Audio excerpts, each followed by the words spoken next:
Ariel Helwani in Vancouver getting set for UFC 131 alongside Big Shane Carwin, who faces Junior Dos Santos this Saturday night live on pay-per-view. And I say you're big.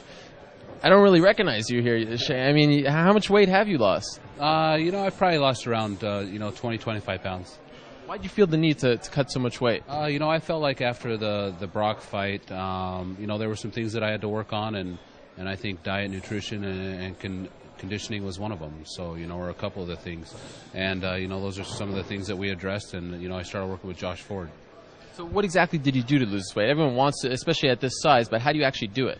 It was just, eating a good, clean, healthy diet. Everything that we ate and was based on, for recovery, and it was just a lot of fruits, vegetables, and fish and chicken. Do you feel different? Oh, yeah, I feel a lot better. I feel like, my body, and, I'd like to test it into the third round and see how well it is. You mentioned the Brock fight. We haven't seen you since the Brock fight. You underwent surgery for your neck and back. How extensive was that surgery? I mean, how career-threatening was it, and how did you recover from it? Are you the same kind of fighter, a better kind of fighter? How would you assess that? Well, it was something that's been nagging me for about the past 3 years. So, they'd given me some nerve blocks in the neck to help prevent the pain, but the bones had grown in around the nerves bad enough where the surgeon felt that we needed to do surgery and get it corrected, as soon as possible.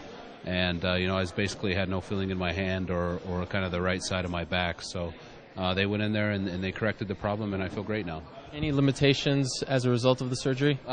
Just a lot of rehab after, but no limitations now.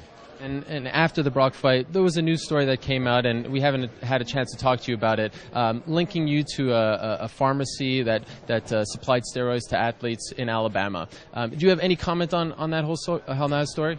No comment on that. Yeah, nothing right now. Will you comment on it in the future? There's nothing for me to comment on that. Okay, fair enough. You were supposed to fight John Olaf Enemo, and then obviously Brock was sick and had to pull out. Were you surprised that they gave you a guy who hadn't fought since 2006 in your return fight?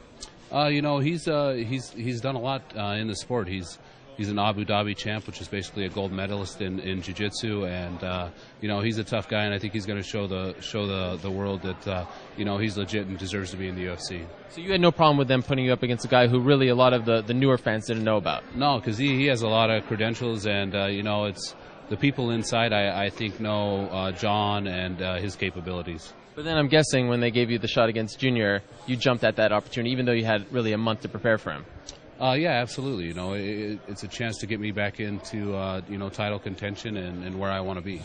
Junior told us that he thinks you're going to try to take him down. And I know you're not going to obviously give your game plan here, but do you feel as though his biggest weakness is his ground game? Because really, we haven't seen anyone try to take him there in a UFC fight.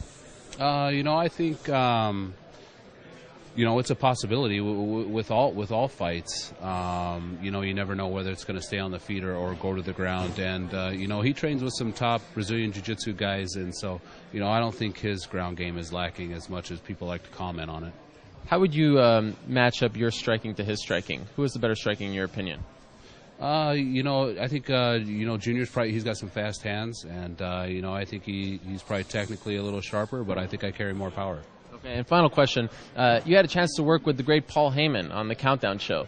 What was that experience like? That received a lot of buzz online. Yeah, he's a good guy, and he's quite the character, and he's real passionate about what he does. Did you enjoy it? I did enjoy it. Yeah, he's a good guy, and he makes I think he makes things real easy. All right, well, UFC 131 goes down this Saturday night live from Rogers Arena here in Vancouver. Shane Carwin going up against Junior Dos Santos. The winner gets a shot at the UFC heavyweight title. Thanks for the time, Shane, and good luck. Thanks.